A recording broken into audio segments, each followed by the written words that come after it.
অন্ধকার রাতের গল্প। গ্রামের নাম বাটখোলা। ছোট্ট একটি গ্রাম। সেখানে সন্ধ্যার পরে নেমে আসে নিস্তব্ধতা। এখানকার মানুষজন সহজ সরল, তবে এই গ্রামের একটি জায়গা নিয়ে সবসময় গুঞ্জন শোনা যায়।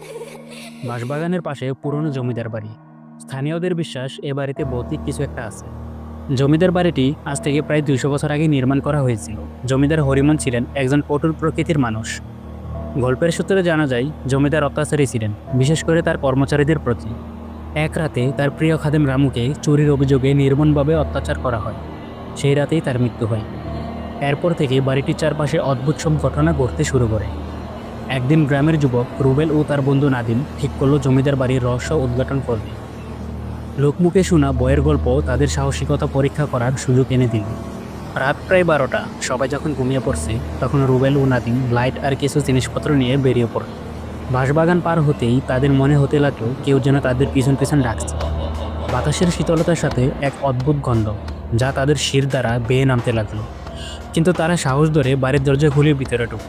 পুরো বাড়িটি ভাঙাচোরা, আর ধুলোমাখা মাকড়সার জাল আর ফাটল ধরা দেয়াল দেখে মনে হচ্ছিল বহু বছর এখানে কেউ পা রাখেনি। হঠাৎ করে বাতাসটা ভারী হয়ে উঠল।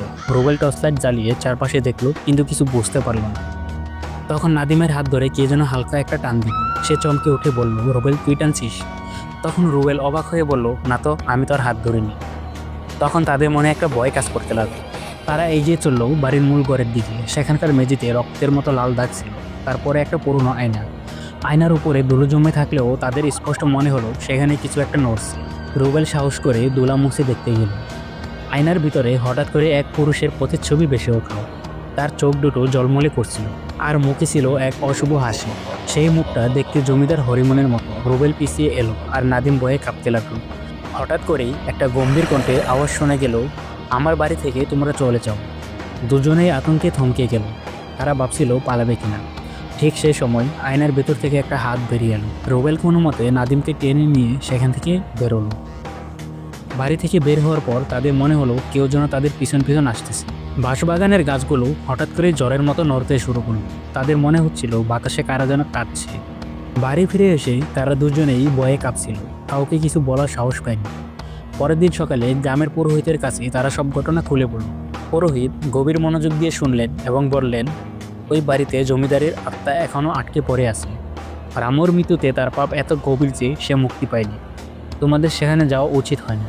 পুরোহিতের কথা মতো এক পূজার আয়োজন করা হলো। পূজার মধ্য দিয়ে জমিদারের আত্মার মুক্তির প্রার্থনা করা হলো। পূজা শেষে পুরোহিত বলল, জমিদারের আত্মা মুক্তি পেয়েছেন, তবে সেই বাড়িতে আর কখনো যেও না। তারপর থেকে জমিদার বাড়িতে আর কোনো অদ্ভুত ঘটনা ঘটেনি। রুবেল আর নাদিম কখনোই এই অভিজ্ঞতা বলতে পারেন। তাদের এই দুঃসাহসিক রাতের গল্প বাটখোলা গ্রামের সব মানুষদের মধ্যে ছড়িয়ে পড়ে। যদিও এখনও বাড়িটা পরিত্যক্ত, তবে অজানা রহস্যে ঘেরা সেই রাতের গল্প শোনার পর কেউ আর সেখানে যেতে সাহস করেনি। গল্পটা ভালো লাগলে লাইক, কমেন্ট, শেয়ার করবেন। পরবর্তী কী ধরনের গল্প পড়তে চান অবশ্যই কমেন্ট করে জানাবেন। ধন্যবাদ।